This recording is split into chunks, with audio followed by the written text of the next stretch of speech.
ફરી નવા વિડીયોમાં તમારી સાથે હું બર્ગરની રેસીપી લઈને આવી છું, જેના માટે ટિક્કી માટેની સામગ્રી છે બટેટા બાફેલા છે, ધાણાભાજી, સૂકા મસાલા, મીઠું, હળદર, હિંગ, કોર્નસ્ટાર્ચ, લાલ મરચું, લીલું મરચું અને આદુ.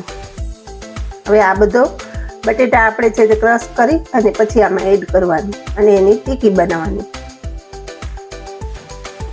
આપણે આ બટેટાનો માવો કરી લીધો છે, એમાં મસાલા એડ કરવાના.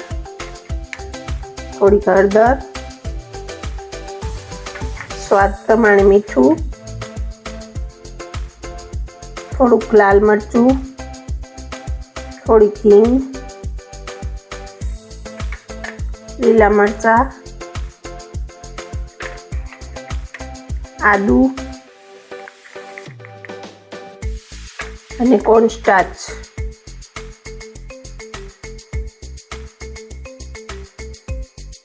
ઉપરથી થોડી ધાણાભાજી અંદર નાખી દેવાની, પછી બધું મિક્સ કરી દેવાનું.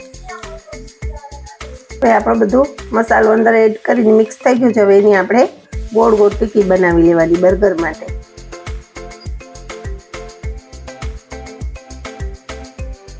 હવે આપણે આ જે ટિક્કી છે એને કોર્નસ્ટાર્ચમાં બોળી અને બ્રેડનો ભૂકો છે એમાં બોળી અને પછી ફ્રાય કરવાની તેલમાં.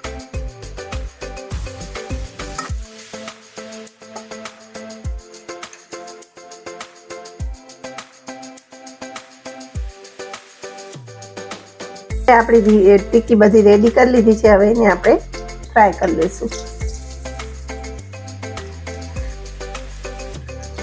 આપણી ટિક્કી ફ્રાય થઈને રેડી થઈ ગઈ છે. હવે આપણે બર્ગર બનાવશું. હવે આપણે બર્ગર બનાવશું, જેના માટે મિયોનીઝ, આપણી તળેલી ફ્રાય કરેલી ટિક્કી, ટમેટાની સ્લાઇસ, ડુંગળી, બર્ગરનો બન, બટર, ચીઝ સ્લાઇસ અને કોબી. આપણે ગેસ ચાલુ કરશું. ત્યારબાદ આ જે બન છે એને વચ્ચેથી કટ કરી લેશું. બટર લગાવી અને પછી શેકી લેવાનું છે. હવે આપણે બર્ગરમાં સૌથી પહેલાં મિયોનીઝ આખામાં સ્પ્રેડ કરી લેવાની.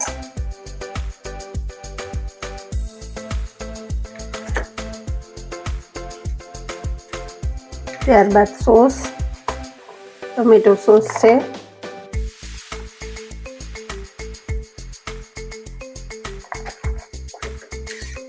એને પણ સારી રીતે સ્પ્રેડ કરી લેવાનું.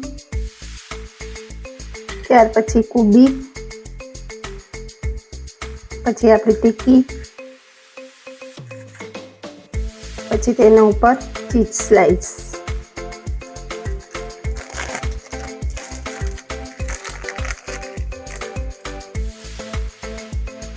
પછી ટમેટો, ડુંગળી, ફરી પાછું આપણે બન.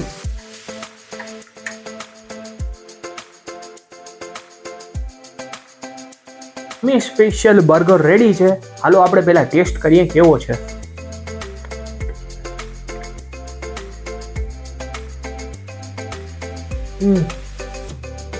એકદમ બહાર જેવો જ બન્યો છે અને ટેસ્ટી છે. તો આવી જ રીતે નવી નવી રેસીપી જોવા સારું મારા મમ્મીના ચેનલને લાઈક, શેર, સબસ્ક્રાઈબ કરજો. આવજો. જય માતાજી.